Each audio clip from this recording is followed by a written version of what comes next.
يلا نكمل قصة جزيرة الكنز لأولى ثانوي. القصة بقى بتتذاكر ازاي؟ هتتفرجوا على الفيديو ده وتروحوا تحفظوا الكلمات وبعدها تقروا القصة بالانجليزي. يلا بينا. في اخر الترم الاول الدكتور سمع صوت جوجو بره الحصن واستغرب انه لسه عايش اصلا، ده عيل كوتومونوس خالص. بس هو كوتومونوس بس عرف يكسب بنجان. اللي اول بقى ما شاف العلم مرفوع على الحصن قال لجوجو انت عارف ان ثلج الراجل ابو بشله فاكرينه هو اصلا اللي عمل الحصن ده؟ فروح انت بقى يا واد يا جوجو ادخل الحصن لوحدك علشان انا ما بثقش في الناس، ولما بقى تخلص تعالى لي وانا هساعدك بكره. بس ثقه مفيش. بيجري جوجو على الحصن وعينه بتقع على علم القراصنه الاسود على اسبانيولا، السفينه اللي جه فيها، لحد بقى ما الدنيا بتليل ويروح يجري على الحصن ينادي على الدكتور ويحكي له كل اللي حصل معاه. وفي الوقت ده بتيجي عاصفه كلها تراب ما تمناهاش لألد اعدائي اللي عندهم جيوب انفيه، والعاصفه تدخل الحصن وتطير الاكل كله والنار تطفي وتبقى ليله سودا على دماغهم. وبعد بقى ما العاصفه بتهدى عليهم ولقوا ان كل حاجه متبهدله يجي الكابتن ويوزع عليهم الشغل، اللي هيروح يجيب حطب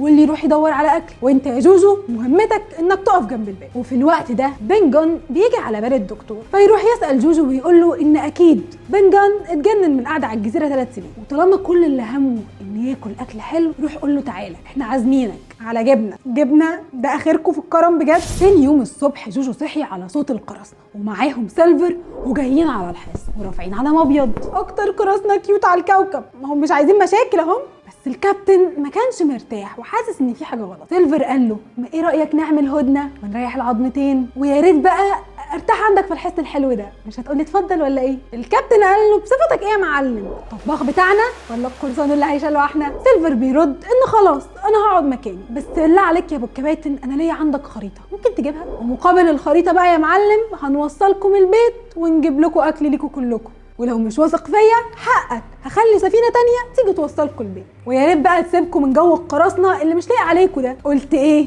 عرض جنان.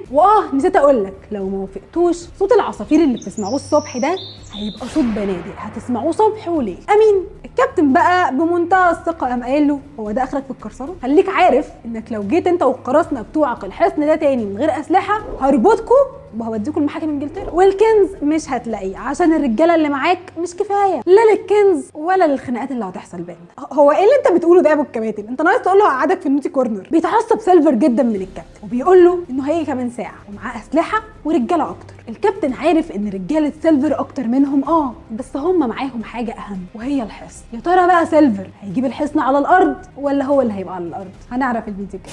كان معاكم من اوضتها عادي.